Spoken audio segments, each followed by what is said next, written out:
Good morning, Year 4, and welcome back to our class reader for this week.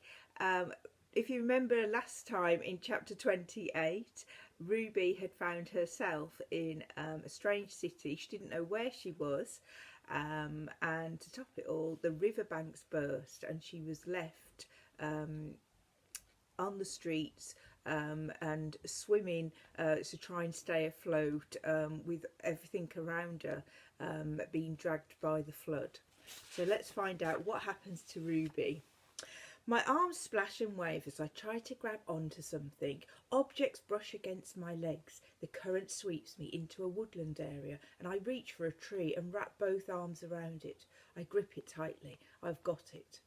I drag my body out of the water and shimmy up the trunk, spluttering and spitting, thanking Praveen for all the tree climbing practice. I put each foot on a branch and plant myself firmly in the tree, the water swirling beneath my feet. My body shakes. I look around me. There are other people in the area trees too. In the water below, a man with a big grey beard is being swept towards the trunk of my tree, carried along by the water. I bend down and reach out to grab him, but he misses my hand and is swept away.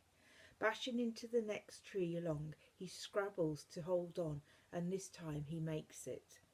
There's movement in the branch by my right elbow. At first I think it's part of the tree moving in the wind, but then I recognise the long thin body, the way it coils and slithers and wraps itself around a branch.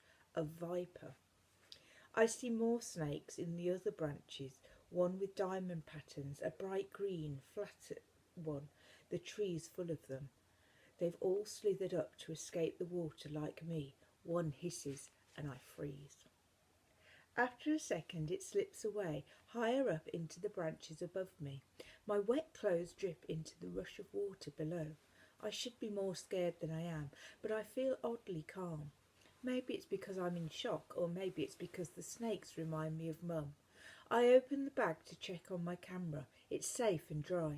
The land around me is swallowed by water. The tops of the buildings and temples poke out. The older man in the next tree wrings his hair out. He's dressed in a bright orange cloth and I recognise him as a holy man, a sadhu. He shouts something in Hindi at me. I shake my head. I don't understand, I say, and then, Samp, I call. It's the only word I know that could possibly apply right now, the word for snake that Praveen taught me. You don't need to worry, he shouts again, in English this time. His voice is gruff. Nature is having a truce. Despite what he says, I don't want the snakes to come too close. I let them know I'm here by gently tapping the branch with one finger so that the vibration carries through the tree. One slithers away slightly. The rain stops. I watch the raging water below and the objects floating in it. Other people in the trees are also shouting across to each other. One man balances a calf across his lap. Now we wait for the waters to recede, says the holy man. I've seen this happen before. I look out at the city. I can see the flat roof of the factory up the river. Beyond it, the ornate towers of the train station. On the roofs and the tops of the buildings, people gather. A huge fire lights the sky. Embers fly into the air.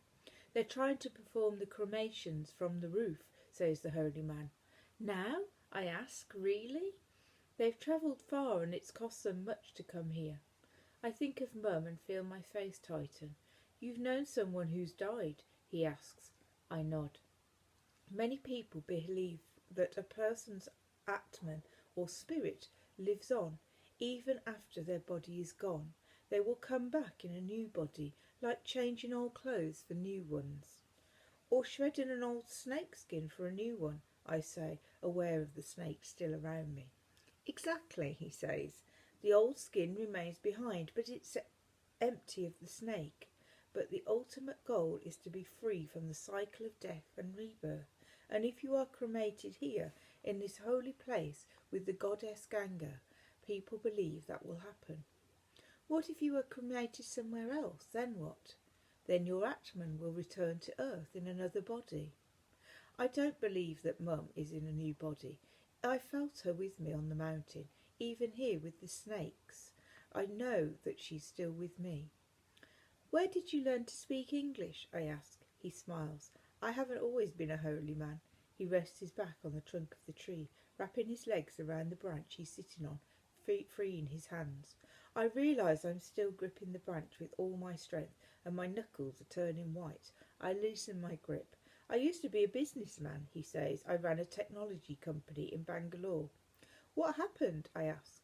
He shrugs. I made all the money I wanted to make. What was the point of making more? What's your name? I ask. I gave up my name and my old life. I'm on a constant pilgrimage now. I worship Shiva. This river, the Ganga, flows through his hair. My heart clenches at the idea of giving up life. It makes me miss Dad and Grandma. I think about how I'd give anything to have had more time with Mum, and how I wouldn't give up my family for anything. So thankfully it seems Ruby's safe for now, doesn't it? And she's met somebody who hopefully who will help her, and she'll be able to return safely back to her family. Okay, so see you soon, Year 4, for some more of our class reader. Bye.